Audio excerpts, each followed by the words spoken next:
여러분도 잘 아시는 것처럼 하나님께서는 애굽 땅에 재앙을 내리심으로 10가지 재앙을 내리심으로 이스라엘 백성들을 출애굽하게 해주셨습니다. 그러나 여러분, 출애굽 자체는 이스라엘 백성들을 향한 하나님의 목적이 아닙니다. 출애굽을 하는 것은 시작에 불과합니다. 출애굽을 한 후에 광야를 지나서 가나안 땅에 들어가는 것, 약속하신 땅을 점령해서 그 땅에서 하나님의 거룩하고 구별된 백성으로 살아가는 그것이 바로 출애굽의 목적입니다. 여러분, 이스라엘의 미래는 애굽 땅에 있는 것도 아니고 광야에 있는 것도 아닙니다. 그 미래는 가나안에 있습니다.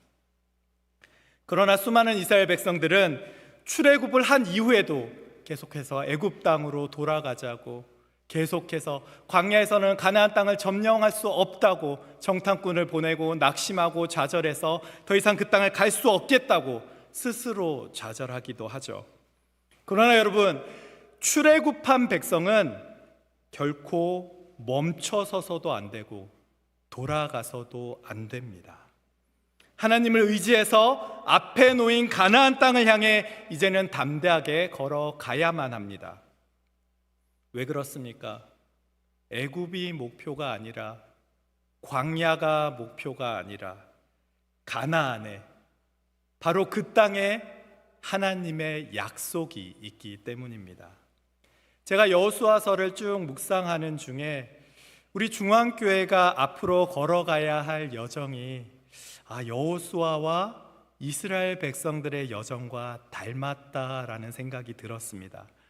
그래서 제가 특별한 절기를 제외하고는 계속해서 주일 말씀을 통해서 여호수아 말씀을 좀 살펴보며 함께 은혜를 좀 나눠보려고 합니다.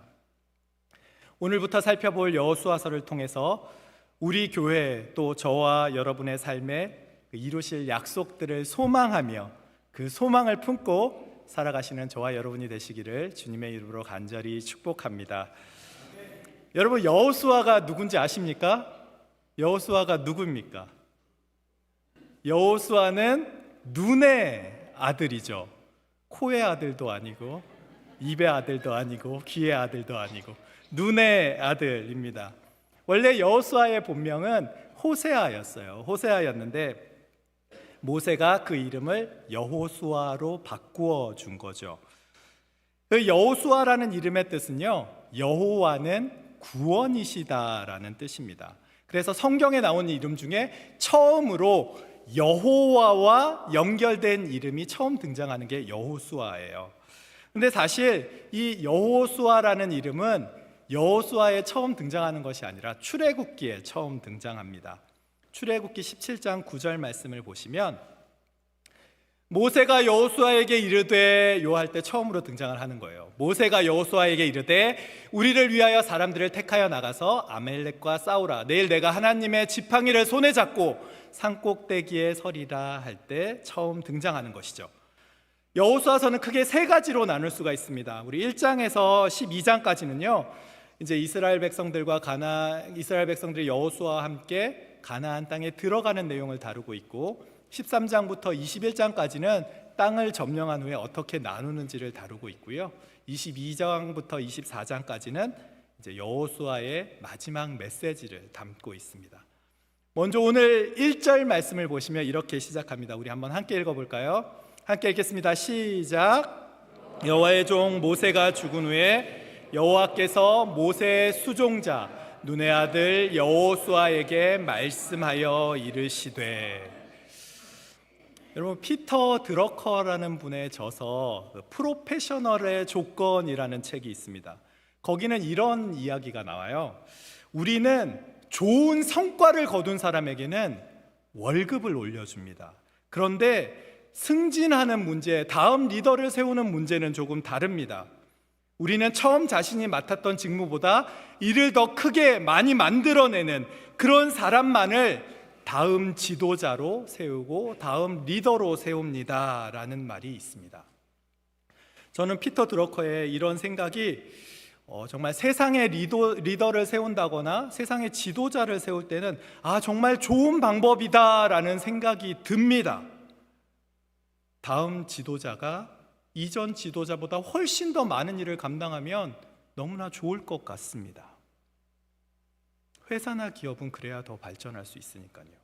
그런데 여러분, 출애굽한 이스라엘 백성의 지도자가 누구입니까? 그리고 그 뒤를 이어가야 할 사람을 어떤 사람을 세워야 되겠습니까? 그 사람은 더 나은 리더를 세울 수가 없어요. 왜냐하면 이전에 이스라엘 백성들을 이끌어온 지도자가 바로 모세였기 때문입니다. 여러분, 모세가 어떤 지도자인지 아십니까?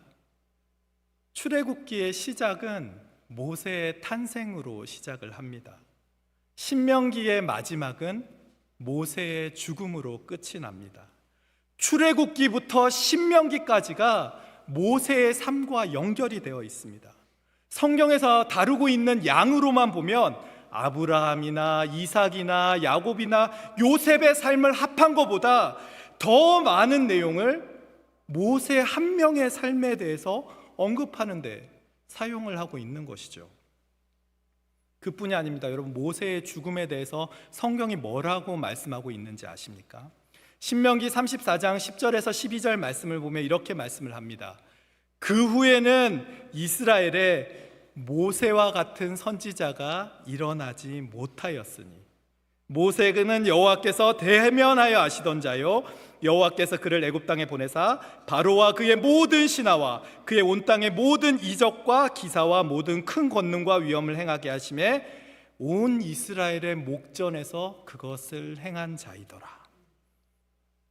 여러분, 바로 이 말씀이 모세에 대한 평가였습니다.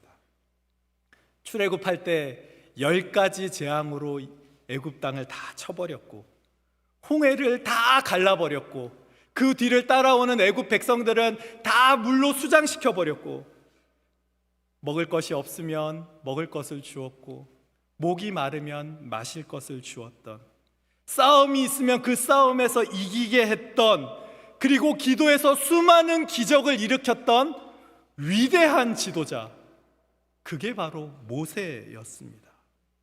한마디로 이스라엘 백성들에게 모세라는 존재는 너무나 위대한 지도자였다, 이 한 말로 끝이 나는 거죠. 그뿐이 아닙니다. 오늘 말씀을 보면 모세에 대해서 뭐라고 말씀을 하고 있냐면요, 그가 여호와의 종이었다라고 말씀을 합니다. 여러분, 얼마나 멋진 표현입니까? 그런데 이렇게 위대하고 능력 있는 그런 모세가 죽고 나서 그 다음에 남은 사람은 누구입니까? 우리 1절 말씀을 한번 다시 보도록 하겠습니다. 함께 보겠습니다. 시작. 여호와의 종 모세가 죽은 후에 여호와께서 모세의 수종자 눈의 아들 여호수아에게 말씀하여 이르시되. 여러분 보십시오. 모세가 죽고 나서, 그 위대한 지도자가 죽고 나서 남은 사람은 모세의 수종자입니다.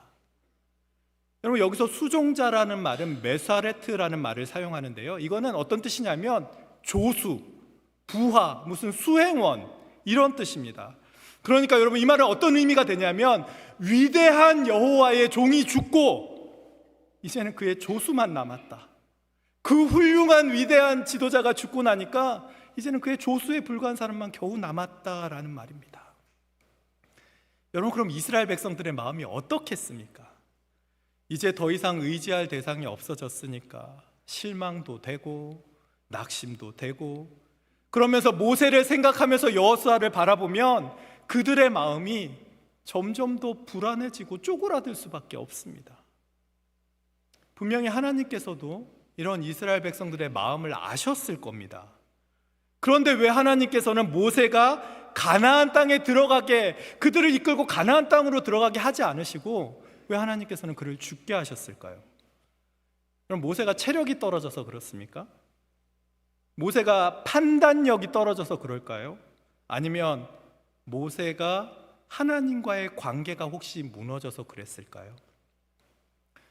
여러분, 신명기서 34장 7절 말씀을 보면 모세의 마지막에 대해 이렇게 표현을 합니다. 모세가 죽을 때에 나이가 120세였으나 그의 눈이 흐리지 아니하였고 기력이 쇠하지 아니하였더라. 여기서 눈이 흐리지 않았다라는 말은요, 육체적으로나 정신적으로나 체력적으로나 건강했다라는 말이고, 눈이 흐리지 않았다는 표현 가운데는 영적인 통찰력과 영적인 시야도 전혀 흐려지지 않았다라는 말입니다. 그런데 왜 하나님께서는 이 위대한 종을 물러나게 하시고 그의 부하를 지도자로 세우신 것일까요? 여러분, 만약에 모세가 계속해서 이스라엘 백성들을 이끌고 가나안 땅에 들어갔다면 어떤 일이 생겼을지를 한번 상상해 보십시오. 아마 이스라엘 백성들은 광야에서 모세를 의지했던 것처럼 여전히 계속해서 모세를 의지했을 겁니다. 홍해를 갈랐던 것처럼 모세 시적이 요단강도 좀 갈라주세요. 애굽 병사들은 물에 수장시켰던 것처럼 모세 시적이 여리고성도 좀 무너주세요. 거기 있는 수많은 사람들도 좀 모세가 해결해 주시고, 여기 있는 먹을 게 없으니까 먹을 것도 좀 해결해 주세요. 그렇게 요청하지 않았겠습니까? 만약에 모세가 있었다면 그들은 계속 모세를 볼 수밖에 없습니다. 그러나 여러분, 정말로 그들이 의지해야 하는 대상이 누구입니까? 그들이 의지해야 하는 대상은 모세가 아니라 전능하신 하나님이십니다. 하나님은 바로 이 사실을 이스라엘 백성들에게 알게 하시려는 것이죠. 왜 그래야 합니까? 가나안 땅에 이제 들어가기 위해서는 다른 사람의 신앙을 의지하는 것이 아니라 이제는 그 땅에 들어가는 모든 백성들의 믿음이, 그들 각자의 믿음이 이제 성장해야 하기 때문입니다. 여러분, 마치 히브리서 5장 말씀을 보면 신앙이 아직 어렸을 때는 젖으로 먹이시다가, 단단한 음식을 먹지 못하니까 젖으로 먹이시다가 어느 정도 성장하고 자라나면 단단한 음식을 먹어야 한다라고 말씀하시는 것과 같습니다. 이전까지 모세가 모든 일을 다 해주면서 이스라엘 백성들에게 젖을 먹였다면, 가나안 땅을 점령할 때는 각 사람들이 하나님을 의지하고 하나님의 뜻에 순종함으로 그 사람들이 단단한 음식을 먹고 자기들이 성장해야 하는 것이죠. 분명히 모세의 죽음은 이스라엘 백성들에게는 슬픈 일이었을 겁니다. 그러나 그의 죽음이 이스라엘 백성들을 영적으로 성장하게 만드는 겁니다. 그래서 하나님께서는 모세의 수종자인 여호수아를 세우셨고, 모세의 죽음을 통해서 백성들이 더 이상 모세가 아니라 하나님을 의지하는 법을 가르치시는 것이죠. 지금 저와 여러분의 삶도 마찬가지입니다.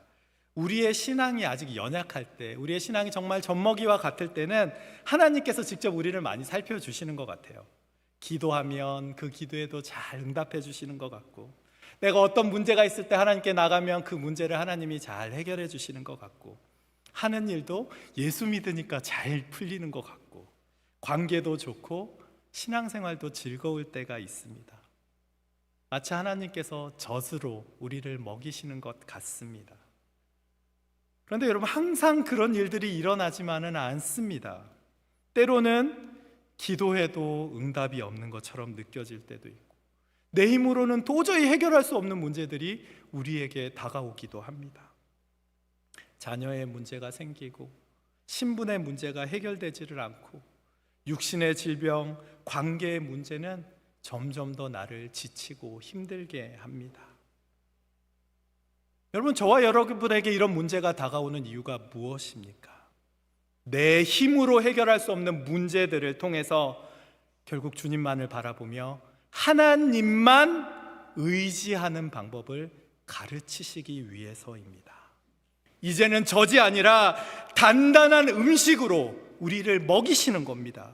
그리고 이 단단한 음식들을 통해서 더 이상 갓난아이에 머무는 것이 아니라 그리스도의 장성한 분량까지 자라게 하셔서 마침내 내 앞에 놓여있는 그 가나안 땅을 점령하게 하시기 위해서 우리에게 이 단단한 음식을 먹이시는 것이죠.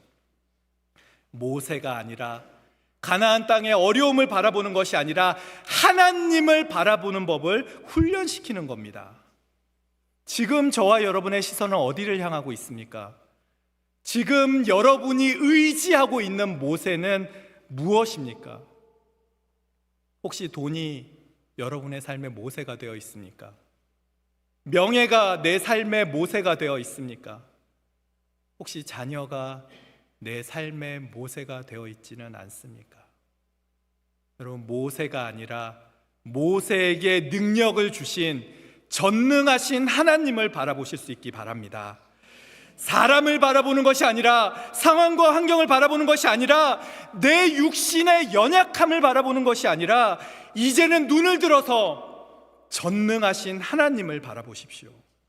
그럴 때 하나님께서 저와 여러분의 길을 가장 좋은 길로, 가장 완전한 길로 이끄시는 줄 믿습니다.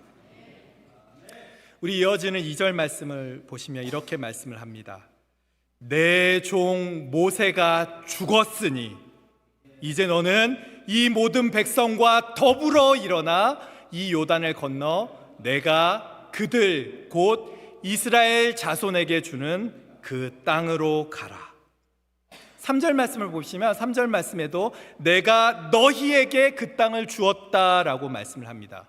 여러분, 이 말씀들에 어떤 공통점이 있는지 아십니까? 여러분, 이 약속은요, 여호수아 한 명에게 준 것이 아닙니다. 여호수아와 이스라엘 백성들에게, 너희에게 주었다라고 말씀하시는 것이죠. 왜 그렇습니까? 가나안 땅은 혼자 들어가는 것이 아닙니다. 하나님의 주신 약속의 땅은 함께 걸어 들어가는 것이죠. 지금도 마찬가지입니다. 여러분, 저는 하나님께서 우리 중앙교회 모든 성도를 위해 예비해 놓으신 놀라운 은혜와 축복이 있다고 믿습니다. 그런데 여러분, 그 축복을 향해 걸어가는 건요, 목사 혼자 걸어가는 것이 아닙니다. 모든 성도와 더불어서 함께 걸어가는 것이죠. 여러분, 그럼 어떻게 해야 우리가 함께 걸어갈 수 있을까요? 여러분, 혹시 이렇게 걸어가시다가 문지방을 한번 걷어차 보신 적 있습니까? 그러면 이제 발이 다 아프잖아요. 발끝만 걷어찼는데 온몸이 다 아프잖아요. 손톱을 자르다가 좀 많이 잘라서 손톱이 뭉텅 잘려 나가신 적 있으세요? 그러면 손톱만 아픈 게 아니라 온몸이 다 아프지 않습니까? 그런데 여러분, 손톱이 아프고 발톱이 아프다고 해서 손을 잘라내시나요? 발을 잘라내시나요? 그렇지 않잖아요? 아프긴 하지만 그 아픈 곳을 잘라내는 것이 아니라 그 상처를 싸매주시고 그래서 잘 회복되게 만들지 않습니까? 마찬가지입니다. 교회는요, 예수님을 머리로 한 몸입니다. 그러니까 우리는 지체의 아픔을 그냥 내버려 두는 것이 아니라 감싸 주어야 하는 것이죠. 그러니 여러분, 서로를 격려해 주시고 주변을 돌보아 주십시오. 상처가 있는 자의 아픔을 싸매 주시고요, 기도가 필요한 자를 위해서 함께 기도해 주십시오. 혹시 마음의 상처로 인해 넘어진 사람이 주변에 있습니까? 그러면 여러분이 그들을 세워 주십시오. 저도 이 일에 동참하겠습니다. 이렇게 서로의 상처와 아픔을 싸매주고 함께 걸어가는 것이 한 몸이 돼서 걸어가는 것이죠. 그렇게 한 몸이 된 후에는 뭘 해야 되냐면, 이제는 더불어 일어나서 그 땅을 향해 가라 라고 말씀을 합니다. 주저앉아 있는 것이 아닙니다. 멈춰 있는 것도 아니죠. 변화는 함께 걸어가는 데서 시작이 됩니다. 혹시 지금 여러분이 주저앉아 있는 이유가 무엇입니까? 여러분, 여러 가지 상처들 때문에 그 상처가 아파서 주저앉아 계십니까? 혹시 사람과의 관계 때문에 그 관계가 싫어서 주저앉아 계십니까? 혹시 세상이 주는 편안함 때문에 그 편안함에 취해서 주저앉아 계신 것은 아닙니까? 지금도 주님께서는 저와 여러분에게 손을 내밀어 주시고 그 내민 손을 잡은 자들을 일으켜 세워주시고 함께 주님의 길에 동참하기를 원하십니다. 이렇게 그 땅으로 가라 라고 말씀하시는 하나님의 명령에 순종하면 그 다음에는 어떤 일이 생길까요? 우리 3절 말씀을 한번 함께 읽어보겠습니다. 함께 읽겠습니다. 시작. 내가 너희 발바닥으로 밟는 곳은 모두 내가 너희에게 주었노니. 아멘. 여러분 가끔 선교지에 가시면 땅 밟기 하시잖아요. 혹시 해보신 적 있으세요? 그 땅 밟기의 근거가 되는 말씀이 바로 이 말씀을 가지고 땅 밟기를 많이 합니다. 여기를 보시면 재미있는 표현이 하나 나와요. 그게 뭐냐 하면 하나님께서 여호수아에게 발바닥으로 밟는 곳을 모두 내가 너희에게 주겠다라고 말씀을 하십니다. 여러분 왜 하필이면 발바닥으로 밟는 곳을 너희에게 주겠다라고 말씀하셨을까요? 혹시 이런 생각 해보신 적 있으세요? 여러분 발바닥으로 땅을 밟으려면 어떻게 해야 될까요? 신발을 벗으셔야 됩니다. 그죠? 양말도 벗고 다 벗으셔야 되죠? 그래야만 맨발이어야만 발바닥을 땅으로 밟을 수 있죠. 그리고 그 당시 유대 사회에서 맨발로 걷는다라는 건 종의 상징이고 종의 표시였습니다. 그러면 발바닥으로 그 땅을 밟는다는 말을 어떻게 해석할 수 있을까요? 우리는 종이기 때문에 주의 명령에 따라서 주인이 가라고 하는 그 땅을 향해 가야 한다라고 생각할 수 있는 겁니다. 그런데 우리의 문제가 무엇입니까? 발바닥으로 땅을 밟는 대신에 자꾸 이것저것을 신는 거죠. 하나님의 말씀과는 상관없이 내 생각의 신발을 몇 겹으로나 겹쳐 신습니다. 세상의 온갖 화려한 신발들을 다 모아서 신으려고 합니다. 그러나 여러분 이렇게 저렇게 수많은 신발들을 겹쳐서 신다 보면 단 한 발자국도 걸어갈 수가 없습니다. 우리는 주인이 아니라 종이기에 그 말씀에 순종해서 가라 말씀하시는 곳으로 그 땅을 발바닥으로 밟고 걸어가면 되는 겁니다. 그러면 어떻게 될까요? 밟는 곳을 어떻게 하신다고요? 모두 내가 너희에게 주었노니. 여러분 이 말씀이 놀랍지 않습니까? 저 혼자 놀라운가요? 저 오늘 말씀 묵상하면서 이 말씀이 가장 큰 은혜가 되었습니다. 왜냐하면 이 주었노니라는 말은 완료형이기 때문에 그렇습니다. 이미 일어나 버린 일이라는 거예요. 여러분 잘 보십시오. 아직 이스라엘 백성들 가나안 땅 앞에 있어요. 그 땅에 들어가지도 않았습니다. 그 땅을 향해 가지도 않았는데 하나님께서는 이미 내가 그 땅을 너에게 주었다 라고 말씀하시는 거예요. 여러분 이것이 바로 하나님의 약속입니다. 우리는 한치 앞을 알지 못하기 때문에 두려워하고 염려하고 낙심하지만 하나님께서는 저와 여러분에게 이미 그 땅을 주셨습니다. 여러분 창세기 22장에서 아브라함이 이삭을 제물로 바치는 장면을 한번 생각해 보세요. 아브라함은 하나님의 뜻에 순종해서 이삭을 데리고 산에 올라가서 제물로 바치려고 합니다. 그런데 그 순간에 칼을 드는 그 순간에 하나님께서 멈추라라고 말씀을 하시죠. 그래서 아브라함은 주변을 돌아보니까 이제 주변에 뿌리 수풀에 걸린 어린 양이 있었습니다. 그래서 아브라함은 그 뿌리 수풀에 걸린 어린 양을 하나님께 제물로 예배를 드리죠. 그런데 여러분, 그 양은 언제 준비되어 있던 걸까요?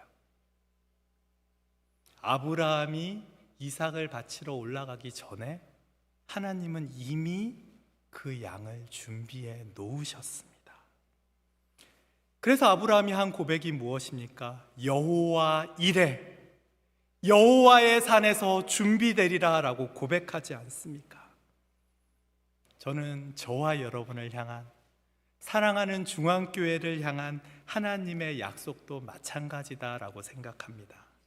하나님은 저와 여러분을 향한 당신의 계획을 이미 다 갖고 계시고 그 약속을 반드시 이루십니다. 사실 제가 아틀란타에서 사역할 거라고는 제가 단 한 번도 생각해 본 적이 없습니다. 그런데 제가 이제 중앙교회에서 사역을 하는 것이 결정되고 제가 저희 아버지랑 이야기를 하는 중에 제 아버지가 저한테 이런 말씀을 해주셨어요. 아버지가 목회를 하실 때 아틀란타에 있는 콜롬비아 신학교에 오셨던 적이 있대요. 아마 30년도 더 전에 방문하셨던 것 같아요. 한 2주 정도 되는 프로그램에 참여하신 것 같은데 그 프로그램을 다 마치시고 아버지의 마음에 이런 마음이 드셨대요. 이런 곳에서 목회하면 참 좋겠다라는 마음이 드셨다 그러더라고요. 그 말씀을 하시고 저희 아버지가 지금까지도 잊고 계셨대요. 그런데 제가 이 넓은 땅에, 이 미국 땅의 수많은 사역지 가운데서 하나님 예배해 두신 아틀란타 중앙교회로 오게 되고 이렇게 이 자리에서 여러분을 섬기며 사역을 하게 된 것이죠. 그 사실을 아버지가 아시고 나서 정말 하나님의 예비하심과 인도하심은 놀랍다라고 말씀해 주셨어요. 여러분 보십시오. 사람은 잊어버립니다. 하나님은 그 약속을 잊지 않으시죠. 사람은 변합니다. 그러나 하나님은 변하지 않습니다. 사람의 시간은 흘러가지만 하나님의 시간은 차오르는 것이기에 그분의 약속은 대대에 이르게 되고 마침내 하나님의 때가 되었을 때 당신께서는 그 약속을 반드시 이루십니다. 지금도 마찬가지입니다. 하나님께서는 이미 저와 여러분을 위한 축복을 예비하셨습니다. 그럼 우리가 해야 하는 일은 무엇입니까?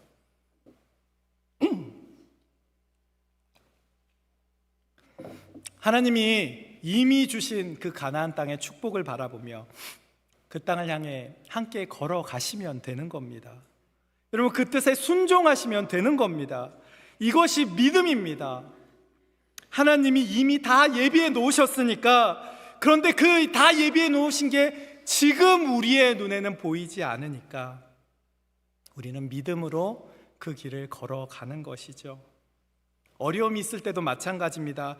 여러분 어려움은 결코 어려움으로 끝이 나지를 않습니다. 여호와 이레의 하나님께서는 그 어려움을 통해서 더 놀라운 축복을 이미 다 예비해 놓으셨습니다. 지금도 마찬가지입니다. 하나님께서는 우리를 위한 축복을, 중앙교회를 위한 축복을 이미 예비하셨습니다. 그러니 이미 예비해 놓으신 축복을 향해 걸어가는 것을 두려워하지 마십시오. 혹시 그동안 많이 쉬신 성도님들 계십니까? 이제 일어나셔서 성김과 봉사의 자리로 나와 주시기 바랍니다. 혹시 그동안 하나님께서 주신 귀한 달란트들 묻어 놓으신 성도님들 계십니까? 이제 그 달란트 가지고 주님 앞에 나와 주십시오. 혹시 내가 받은 상처와 아픔이 너무 커서 그동안 그 자리에 숨어 계신 분이 계십니까? 그 상처와 아픔을 싸매 주시고 위로해 주시는 주님 앞으로 나아오십시오. 우리가 하나님의 말씀에 순종해서 하나가 돼서 주님 앞에 나아갈 때 여호수아에게 가나안 땅을 허락해 주신 하나님께서 오늘도 저와 여러분의 삶 가운데, 사랑하는 중앙교회 가운데도 역사하여 주시고 주신 꿈과 비전의 가나안 땅으로 저와 여러분을 인도해 주시는 줄 믿습니다. 마지막으로 4절 말씀은요, 하나님께서 이스라엘 백성들에게 허락해 주신 그 지경이 어디서부터 어디까지인지를 말씀합니다. 4절 말씀을 한번 보십시오. 곧 광야와 이 레바논에서부터 큰 강, 곧 유브라데 강까지 해쪽 속의 온 땅과 또 해지는 쪽 대해까지 너희의 영토가 되리라 라고 말씀하십니다. 여러분 하나님께서는요 그 지경을 이미 다 정해 놓으셨습니다. 그런데 여러분 이 약속은 여호수아에게만 한 것이 아니죠. 그 시작이 어디에 있는지 아십니까? 창세기 15장 18절 말씀을 보시면 하나님께서 아브라함에게 이렇게 말씀하십니다.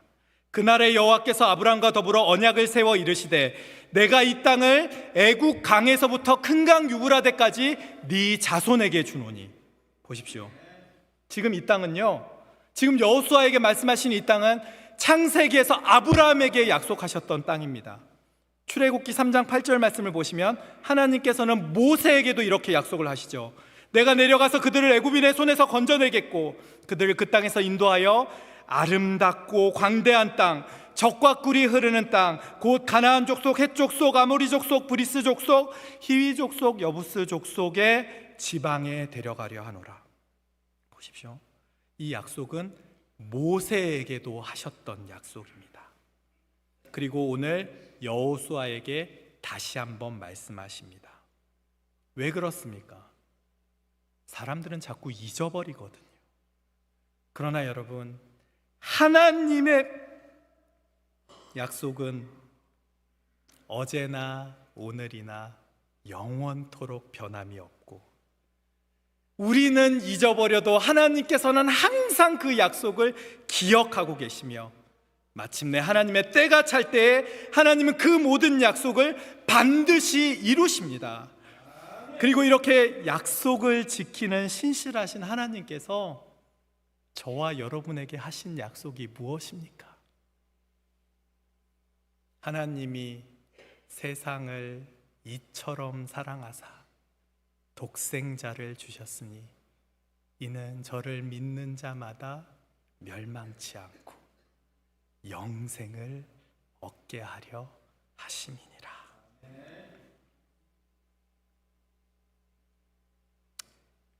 여러분, 이것이 은혜입니다. 우리는 자랑할 것도 하나도 없고 하나님 앞에 선한 것이 없지만 하나님께서 저와 여러분을 창세전에 택해 주시고 믿기만 하면 구원을 얻는다 약속해 주신 것이죠.